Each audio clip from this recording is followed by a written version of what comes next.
Pertama, Ustadz merutinkan sholawat asyhil sesudah sholat apa tidak bid'ah? Bagus dong, namanya bertanya ya tetap saya jawab, dan penting ini, pengertian ini penting. Apa tidak bid'ah? Karena Nabi jelas tidak melaksanakan, apalagi sholawatnya jelas sholawat asyhil, bukan dari Nabi tapi dari Sayyid Ja'far Siddiq dalam kondisi saat itu. Begini ya, saya mohon pengertian semuanya termasuk para pemirsa. Saya sudah beberapa kali menguji disertasi tentang bid'ah.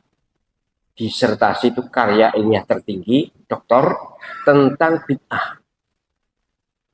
Kesimpulannya bahwa bid'ah itu segala tambahan yang di luar ajaran Nabi yang terkait akidah dan ibadah murni, ibadah mahdhah. Ibadah itu ada dua macam, ibadah mahdhah dan ibadah muamalah.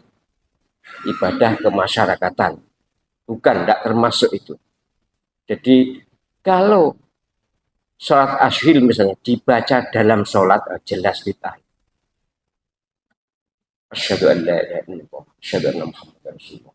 Allahumma sholli, ya bid'ah. Tapi kalau di luar sholat ya enggaklah.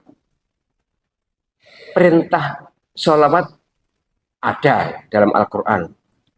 Nabi mengajari sholawat memang ya seperti yang kita baca biasa, itu sholat Muhammadiyah dan sholat Ibrahimiyah. Itu kalau dalam sholat. Tapi kalau di luar sholat, ijma ulama, kesepakatan seluruh ulama, segala macam sholat sudah ribuan sholawat sudah dibuat. Bahkan pada sambutan orang pidato di Indonesia itu, sholat salam semoga terlimpah pada kanjeng Nabi, itu juga sholawat pada bahasa Indonesia. Jadi ada sholat burda, sholat badar, sholat nariyah, sholat munjiat, sholawat. Itu ya tidak ada masalah. Ada sholat al-banjaji, sholat ad-dibai, ya, dan sholat asyhil. Jadi asal ada tuntunannya, ada landasannya, ya sudah, tidak usah bid'ah-bid'ahkan. Dan apalagi zikir, zikir itu waktunya, tempatnya, caranya tidak diberitahukan, tidak ditentukan. Yang ditentukan bacaannya. Seperti kita hizib Asmaul Husna, itu bacaannya ya jelas semuanya dari Nabi SAW. Maka saya terus terang tidak ya, juga tidak setuju ya, tapi tidak menentang adanya wirid-wirid yang di luar yang diajarkan Nabi. Saya tidak mau. Ada ini, ada itu, ya sudahlah, saya tidak sebutkan karena nanti akan menyinggung perasaan orang. Itu tapi zikir. Jadi bagi umat Islam zikir itu segala macam yang diajarkan Nabi bunyinya, tapi caranya, tempatnya, waktunya tidak ditentukan. Jadi zikir itu bukan ibadah mahdhah, ya ibadah memang, tapi bukan mahdhah, bukan murni seperti sholat, puasa, haji itu ibadah mahdhah. Bahkan semua yang kita lakukan di luar akidah dan ibadah itu masuk kategori di bawah hadis man sanna sunnatan hasanatan falahu ajruha wa ajru man amila biha wa man sanna sunnatan sayyi'atan falahu wizruha wa wizru man amila biha. Hadis sangat sahih ya, Bukhari Muslim. Siapa yang membiasakan, merutinkan, merintis sunnah, tuntunan, kebiasaan hasanah, kebaikan, kebiasaan baik, maka dia mendapatkan pahala nuntunnya itu, pahala merintisnya itu, dan pahala orang yang mengikuti rintisan itu. Jadi saya mohon maaf pada semua yang menonton, yang hadir, kita fahamilah agama ini dengan lapang dada, dingin kepala, luas wawasan, luas tindakan.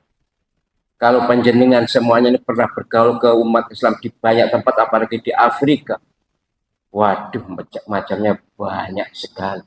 Kumpulan-kumpulan zikir itu Masya Allah. Masa lalu kita akan cap bid'ah semuanya, lalu kemudian semuanya sesat dan yang benar kita sendiri? Malah khawatir saya, yang modern bid'ah-bid'ahkan itu khawatir pertanggungjawabannya berat. Sudahlah, biar umat Islam leluasa. Yang penting masih dalam naungan din al-Islam. Dinul Islam atau ad-din al-Islami. Agama Islam. Cik sholat 5 waktu. Ya, masih melaksanakan puasa Ramadan. Ya, segala apa yang diketahui umum sebagai tuntunan Islam, ya sudahlah. Soal cara yang diketahui gurunya masing-masing atau diajarkan oleh gurunya masing-masing, ya kita hormatilah. Berulang kali saya sampaikan, kaifiah sholat yang jelas-jelas sama tuntunannya, sholat zuhur 4 rakaat, sholat asar 4 rakaat, maghrib 3 rakaat, isya 4 rakaat, subuh 2 rakaat. Itu kaifiah detailnya berbeda-beda. Bacaannya berbeda-beda. Tapi semuanya dari Nabi. Gitu nggih. Jadi ini pertanyaan ini bagus ya.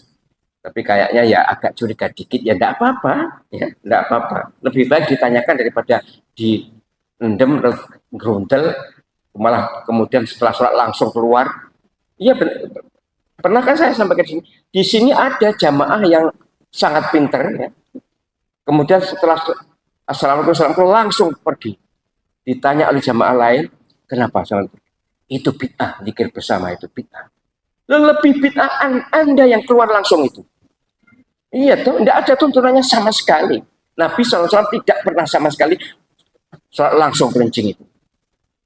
Zikir, ya zikir mohon maaf, tanpa memuji diri, bahwa zikir yang sesuai dengan Rasulullah adalah zikir yang seperti ini tadi. Imamnya agak bisik-bisik supaya makmumnya belajar. Makmumnya membaca ya tanpa suara atau bisik-bisik juga supaya tidak mengganggu yang melanjutkan sholat. Dan penjenengan bisa sholat asyil kan dengan adanya ini kan, umpama tidak ada ini kira-kira bisa sholat asyil kira-kira. Endi to sholat asyil kira-kira ngono kira-kira. Wong sing wis belajar cek gengwani kok ujian kadang-kadang gak patek wani. Jangan-jangan mulainya salah. Memang saya juga memaklumi sholat asyil kan belum populer, tapi ini saya akan kami serukan, para ulama sudah kami sepakat serukan sampai ya, sampai umat Islam merasa nyaman hidup di negeri sendiri. Ya, jangan ada yang tersinggung loh. Wah, itu dengan surat asyil, tokoh itu sakit, tokoh itu.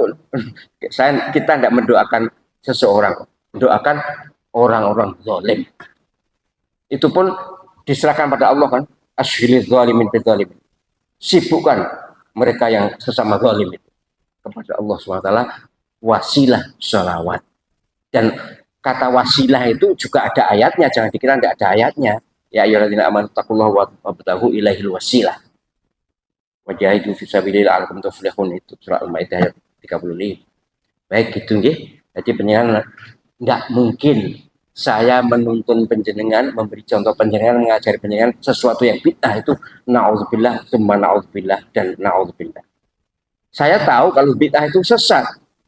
Masa aku ditanya pemimpin terus ayo sesat bareng-bareng, enggak mungkin lah. Sing ngaran sesat itu sing go ngaji tutup. Ngajine durung khatam, sekolahnya durung mari, dolane kurang atau kadoan. Sudah menjadi slogan di Al-Qadar ya. Gitu ya. Tapi sekali lagi pertanyaan-pertanyaan enggak usah takut penjenengan. Akan saya hadapi dengan sangat lapang dada, dingin kepala. Enggak mungkin saya marah menghadapi pertanyaan, enggak mungkin. Takut kok diseneni. Ya salah lah. Sing salah sing lain.